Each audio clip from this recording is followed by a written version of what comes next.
Bonjour à vous. Donc, l'intitulé de ma présentation sera l'examen échographique chez les bovins hors du champ de la reproduction animale. Que peut-on faire concrètement dès aujourd'hui sur le terrain? Alors pourquoi ce thème dans le cadre des pathobêtes online? Eh bien tout d'abord parce que les échographes se sont extrêmement démocratisés dans les dernières années dans les clientèles vétérinaires. Tout d'abord dans les clientèles vétérinaires ayant une activité également canine, mais également dans les clientèles pures rurales avec des échographes utilisés dans le cadre des suivis de reproduction de vaches. De nombreuses informations sont disponibles à l'aide de ces échographes et nous essaierons de voir quelles informations on peut tirer de cet examen échographique. Et enfin, nous essayerons également de souligner l'intérêt réel que cela pourrait présenter pour vous dans vos pratiques quotidiennes, tant d'un point de vue diagnostique que pronostic sur certaines affections, mais également d'un point de vue image clientèle, de façon à proposer à vos éleveurs un service de qualité. Alors nous allons tout d'abord voir quelques caractéristiques sur les sondes échographiques, puis nous reverrons quelques réglages qui vous permettront d'obtenir des images de bonne qualité. Et enfin, nous allons voir concrètement ce que vous pouvez faire dès maintenant avec votre échographe de suivi de reproduction. Alors une sonde échographique est caractérisée tout d'abord par sa fréquence. La fréquence va déterminer deux paramètres. Tout d'abord, la profondeur d'examen possible, mais également la netteté de l'image. C'est ce qui est représenté sur ce graphique juste derrière moi. Et donc, plus la sonde va avoir une fréquence basse, plus elle va permettre un examen profond, mais au détriment de la netteté de l'image. Donc on pourrait retenir la notion de fréquence des sondes sous cette formule. Plus une sonde a une fréquence élevée, plus elle va offrir précision et détail. Par exemple, les sondes que vous utilisez tous les jours en suivi de reproduction sont caractérisées par des fréquences de sonde de 5 à 7,5 MHz et permettent d'avoir une image très nette, mais sur une dizaine de centimètres de profondeur. Des sondes de 3,5 MHz, quant à elles, permettent une profondeur d'examen beaucoup plus importante et permettent d'examiner des organes à plus de 20 cm de profondeur. Cependant, plus on va avoir une fréquence qui va diminuer, moins l'image sera fine. Plus la fréquence sera élevée, plus l'image sera fine et nette. Une autre caractéristique des sondes sont leurs formes. Alors il y a tout d'abord les sondes linéaires qui sont présentées sur l'image à gauche et que vous connaissez tous puisque ce sont celles que vous utilisez quotidiennement dans votre suivi de reproduction. D'autres sondes que vous utilisez par exemple dans votre activité canine sont les sondes sectorielles qui sont présentes sur la droite de l'image.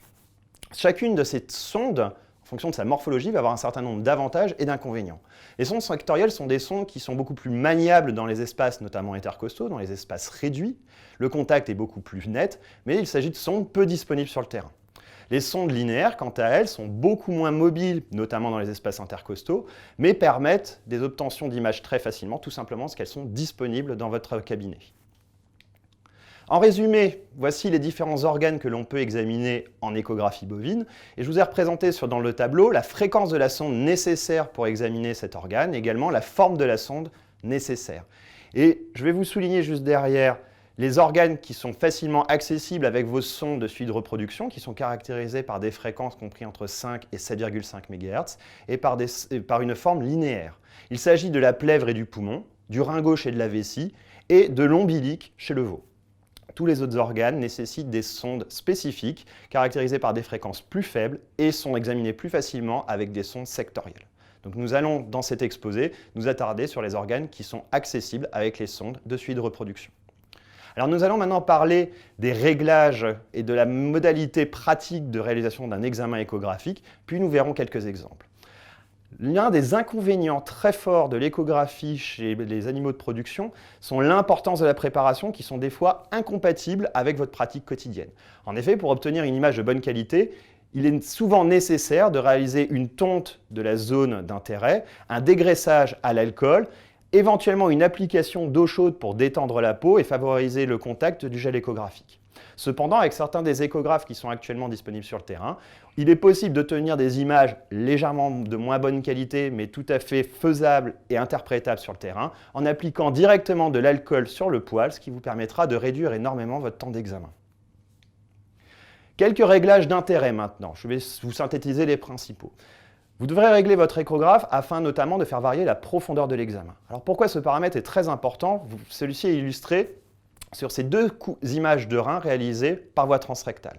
L'image de gauche est une image où la profondeur d'examen est réglée sur 15 cm.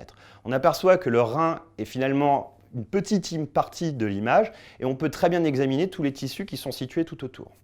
Sur l'image de droite, nous avons réglé la profondeur d'examen sur 5 cm, ce qui nous permet de très bien visualiser le rein, le parenchyme, les pyramides, mais nous permet d'avoir une image beaucoup moins précise des tissus environnants. Donc finalement, la profondeur de l'examen, qui peut bien évidemment être réglée en cours d'échographie, va dépendre des structures que vous voudrez visualiser. Un second réglage d'intérêt sera le réglage du gain différentiel. Le réglage du gain, concrètement, qu'est-ce que c'est? Eh bien, nous allons, en augmentant le gain, augmenter la sensibilité de la réception des ultrasons qui sont réfléchis. Cela veut donc dire que le réglage du gain permet d'optimiser la réception des ultrasons des zones les plus profondes et ainsi d'améliorer la netteté de l'image. Un réglage du gain trop important va augmenter artificiellement la sensibilité de réception des ultrasons et va vous donner l'image qui est sur la gauche de ce rein droit échographié, qui est très blanche. En fait, vous allez griller l'image si vous réglez trop fort le gain. Au contraire, si vous avez un réglage trop faible du gain différentiel, eh bien vous allez diminuer énormément la capacité de votre sonde à recevoir les ultrasons et votre image va vous apparaître très foncée. Sur l'image de droite, on observe exactement le même rein, mais avec un réglage de gain optimal qui nous permet d'avoir une image très nette, notamment sur les zones les plus profondes du rein. Le dernier réglage sera le réglage de la focale. Ce réglage est peut-être un petit peu moins important lors des examens échographiques chez les bovins. Il vous permet d'augmenter la netteté sur une zone précise de votre image. Donc maintenant, de quoi va-t-on parler? Maintenant que nous avons revu quelques-uns des réglages nécessaires pour obtenir une image de qualité, eh bien nous allons, par souci de temps de cette présentation, nous focaliser sur l'examen de la plèvre et du poumon, mais également de l'ombilic, et je commencerai par l'examen de l'ombilic chez le bovin. Alors tout d'abord, quelles sont les indications de cet examen de l'ombilic? Eh bien, il s'agit tout d'abord d'une procédure diagnostique qui va compléter votre examen clinique. Donc vous avez une suspicion de masse ombilicale, vous voulez confirmer votre diagnostic, l'échographie peut vous aider. Lors d'infections ombilicales, cela peut vous aider pour déterminer quelles sont les structures qui sont impliquées, notamment lors de masses partant vers l'arrière, donc pour faire la distinction entre une omphalloartérite et une orachite, mais également l'hernie. Le diagnostic, finalement, n'est pas forcément très amélioré par l'examen de l'ombilic chez un jeune veau. Et on verra que finalement, la palpation transabdominale est généralement suffisamment informative. L'intérêt de l'examen de l'ombilic, à mon sens, est surtout d'un point de vue bilan d'extension. C'est-à-dire, vous observez une masse, vous palpez une masse qui part vers l'avant ou qui part vers l'arrière, et vous essayez de déterminer, pour décider par exemple d'une technique chirurgicale, le bilan d'extension. Bien, ça va être intéressant notamment lors d'omphalophlébites, puisque vous allez être capable, grâce à l'examen échographique, de déterminer le degré d'extension de cette infection, de voir si l'infection remonte jusqu'à l'entrée du foie, et donc nécessite une marsupialisation de la veine ombilicale, mais également vous permet de déterminer la présence ou pas d'une atteinte hépatique qui sera une contre-indication à l'intervention chirurgicale. C'est également avoir un intérêt lors d'ourachite, puisque cela va vous permettre de déterminer s'il y a une atteinte vésicale et qui vous permettra donc de déterminer si vous êtes parti sur une intervention chirurgicale longue ou plutôt courte. Enfin, cela permet également de faire le degré d'extension lors d'omphalloartérite et pour voir si notamment il va falloir remonter très haut lorsque vous allez voir faire votre résection chirurgicale. Alors pour l'examen de l'ombilic, concrètement, comment on va faire? Tout d'abord la contention. L'examen sera réalisé beaucoup plus facilement sur un animal debout que sur un animal couché. Il sera beaucoup plus facile d'obtenir une image convenable sur l'animal debout. En termes de préparation, vous procéderez à une tonte depuis l'hypocondre droit jusqu'au niveau des tétines, puis vous pouvez réaliser un dégraissage et l'application d'un gel échographique. Lorsque le poil est propre, et uniquement lorsque le poil est propre, il sera possible d'appliquer directement de l'alcool sur le poil et de gagner du temps sur la phase de tonte, de dégraissage et d'application du gel échographique. Concernant les principaux réglages d'intérêt, nous sommes sur des structures qui sont relativement peu profondes, donc ce sera surtout des réglages du gain et de la profondeur de l'examen. Alors comment est-ce qu'on va réaliser ça concrètement? Voilà un schéma donc d'un veau atteint d'une omphalophlébite. Tout d'abord, la sonde va être placée sur la vestige externe de l'ombilic. L'intérêt de positionner votre sonde contre ce vestige, c'est de vous servir de point de repère, de point de départ de la présence d'infection éventuelle au niveau de l'ombilic. La sonde est positionnée au niveau de la ligne blanche et va être positionnée transversalement à l'axe de l'animal. Puis, à partir de mon vestige externe, je vais faire cheminer ma sonde crânialement, ce qui me permettra de screener convenablement toute la veine ombilicale jusqu'à sa pénétration dans le foie. puis une fois que l'examen de la veine ombilicale est réalisé, la même procédure est réalisée caudalement, c'est-à-dire qu'on va à nouveau positionner notre sonde échographique contre le vestige externe de l'ombilic, puis donc transversalement à l'axe du veau, et la sonde sera dirigée progressivement caudalement, ce qui nous permettra d'examiner à la fois le canal de l'Ourac et les artères. Alors voici quelques exemples de ce que l'on pourra rencontrer lors d'abcès, notamment de la veine ombilicale ou de manière générale lors d'infection de l'ombilic. Alors lors d'abcès de la veine ombilicale, donc on voit sur le schéma la coupe qui permet d'obtenir l'image de gauche, eh bien on va observer finalement des signes d'abcès, c'est-à-dire une paroi épaissie, un matériel hypoéchogène à anéchogène selon le degré de liquide présent dans la cavité de la veine ombilicale, et un contenu finalement très hyperéchogène, donc ces petits points blancs qu'on observe à l'intérieur qui correspondent finalement à des flamèches de pus. Il est possible de réaliser le bilan d'extension en poursuivant notre examen vers l'avant et essayer de déterminer finalement si cette masse abcédée est encore présente ou pas. Dans le cas présent, lorsque l'examen est poursuivi crânialement, on observe une disparition du matériel purulent présent à l'intérieur de la cavité constituée par la veine ombilicale. Donc on voit quelque chose de beaucoup plus petit. Le diamètre de la veine ombilicale ici était de 7 mm et nous n'observons plus ce contenu purulent qu'on pouvait observer caudalement. Au contraire, si les mêmes images sont observées lorsque ma veine ombilicale est poursuivie crânialement, eh bien cela voudra donc dire que la veine ombilicale est infectée sur toute sa longueur, et donc si on opère cet animal-là, on est parti pour une marsupialisation.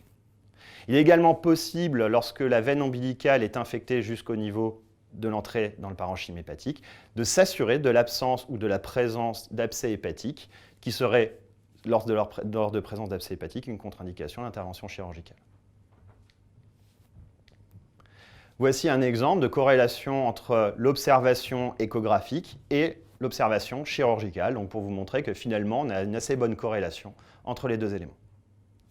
Alors comment faire la différence entre un abcès de la veine ombilicale et une fibrose de la veine ombilicale, sachant que cette deuxième condition ne nécessitera pas nécessairement le même type de chirurgie et ne sera pas forcément associée au même risque chirurgical. Eh bien, dans le cas d'une fibrose de la veine ombilicale, on peut observer que la paroi de l'abcès est beaucoup plus épaisse. Là, cette fois-ci, elle est de l'ordre de 8 à 10 mm, et que le contenu de cette veine ombilicale est beaucoup plus dense. On ne retrouve pas cette coloration noirâtre, signe de la présence de liquide, et on n'observe pas ces petits points très blancs qui étaient le signe de pus. Nous allons continuer maintenant avec notre examen sur les parties caudales. Donc lors d'ourachite, nous allons observer finalement un canal de l'Ourac qui sera à nouveau infecté, qui se caractérisera par une paroi de taille épaisse et un contenu plus ou moins purulent selon le degré d'extension. Le diagnostic de certitude de l'ourachite va être réalisé en réalisant un examen se dirigeant plus caudalement, de telle sorte à observer sur le même plan de coupe à la fois le canal de l'Ourac et la vessie. Afin d'obtenir un plan de coupe avec canal de l'Ourac et vessie, il ne faudra pas faire un examen en positionnant la sonde transversalement à l'axe du veau, mais longitudinalement, de telle sorte à observer les deux structures conjointement.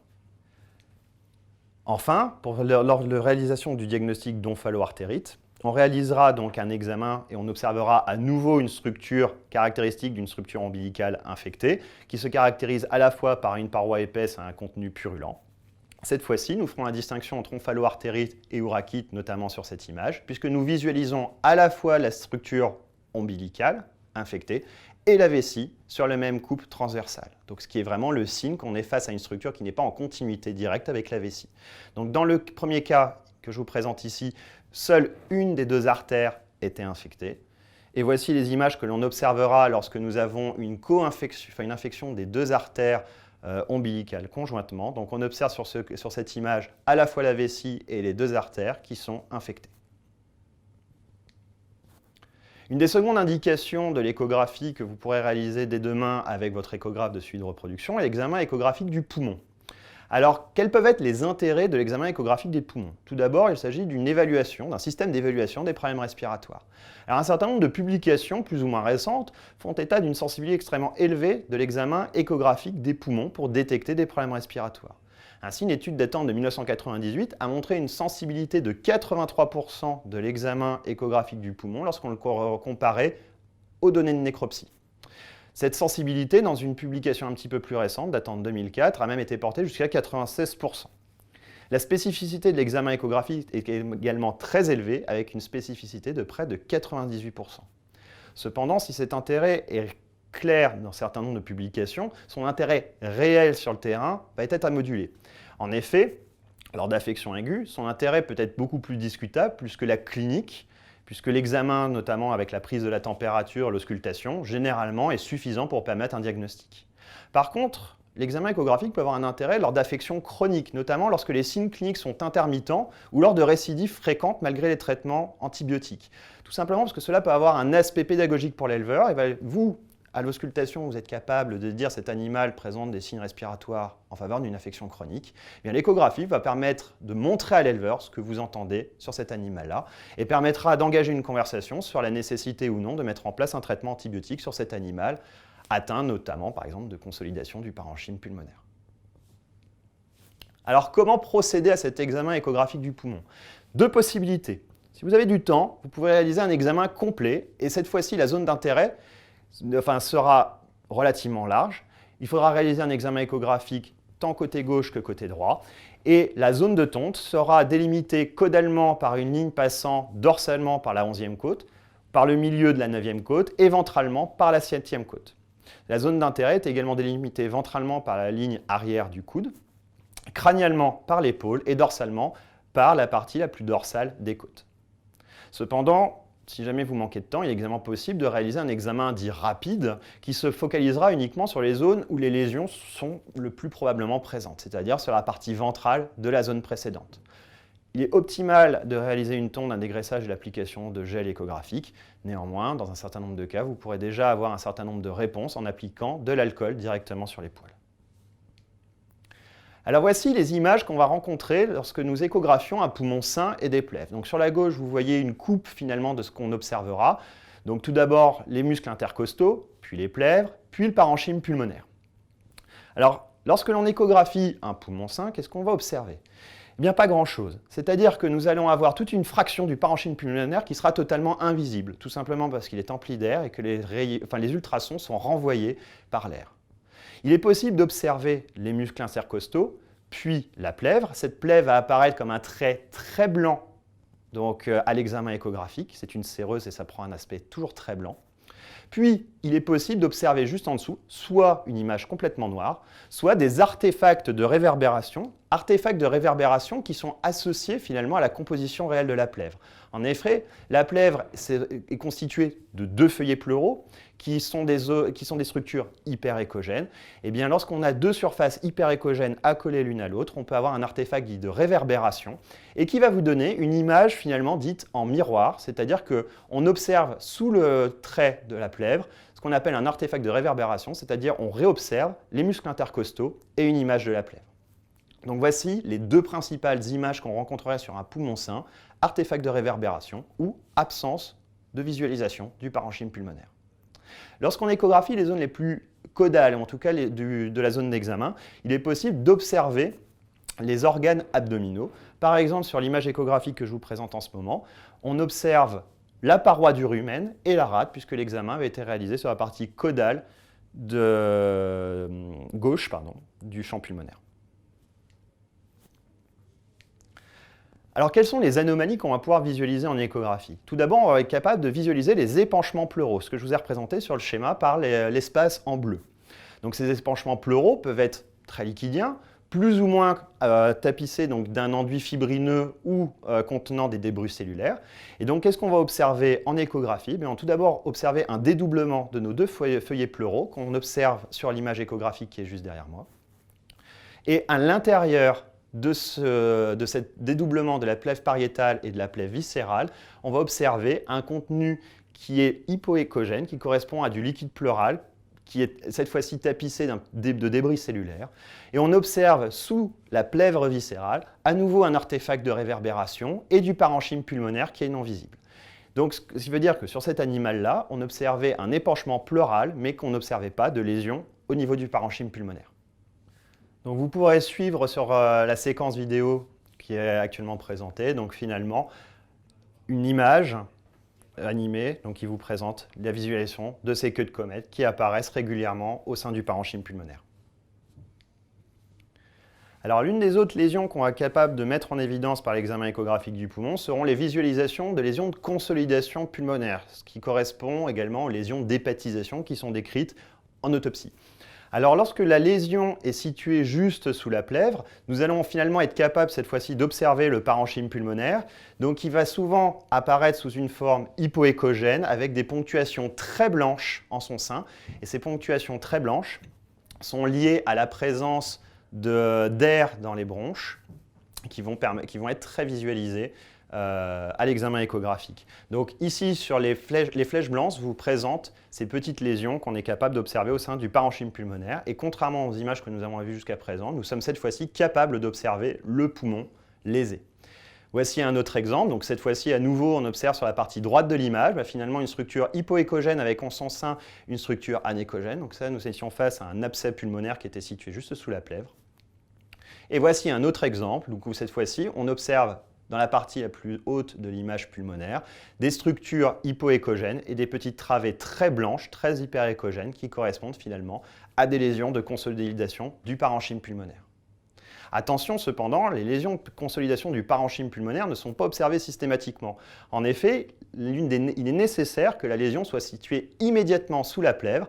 Si jamais la lésion est située un petit peu plus profondément dans le parenchyme pulmonaire et que finalement notre sonde devrait avoir accès à la lésion pulmonaire en passant par du parenchyme pulmonaire sain, eh bien nous n'observerons rien. Donc si jamais votre lésion est située quelques millimètres sous la plèvre et finalement est superposée par du poumon sain, vous ne serez pas capable d'observer les lésions de consolidation. Donc ça peut être un outil diagnostique pour montrer à l'éleveur les lésions de consolidation, mais il y a un certain nombre de cas où vous ne serez pas capable de le mettre en évidence. Voici pour ma présentation. Donc nous allons revenir sur les points pour moi essentiel. L'échographie chez les bovins, notamment dans le cadre de l'échographie de l'ombilic ou de l'échographie du poumon, sont des outils en voie de démocratisation. Un grand nombre de clientèles vont avoir ce type d'échographe disponible. D'autre part, le prix des échographes est en train de chuter, le prix des sondes est déjà beaucoup moins important qu'il y a une dizaine d'années. Donc il s'agit probablement d'un outil qui se démocratisera dans vos clientèles. L'échographie peut constituer une aide pour le vétérinaire. Nous l'avons vu d'un point de vue diagnostique, mais à mon sens surtout d'un point de vue pronostic. Et cela peut être très intéressant pour nos éleveurs de fournir un pronostic convenable grâce à l'examen échographique. Enfin, comme tout examen complémentaire, comme tout outil diagnostique, cet outil doit être utilisé convenablement, il doit être intégré dans une démarche clinique raisonnée, doit vous permettre de répondre à des hypothèses diagnostiques ou en tout cas des suspicions cliniques fortes. Voici la fin de ma présentation. Donc en conclusion, quelques éléments clés et quelques messages à ramener à la maison. Eh bien, tout d'abord, l'examen échographique est un outil qui est en voie de démocratisation et qui peut finalement être utilisé dans un autre champ que le champ du suivi de reproduction bovine. Donc, nous venons de voir que finalement, déjà avec vos sondes linéaires de suivi de repro, vous pouvez examiner un certain nombre d'organes et fournir un pronostic à vos éleveurs. Et d'autre part, nous sommes dans une période où le coût des échographes est en train de diminuer, le coût des sondes également. Donc il est très probable que d'autres sondes, notamment les sondes sectorielles de basse fréquence, seront bientôt accessibles plus facilement pour les vétérinaires sur le terrain.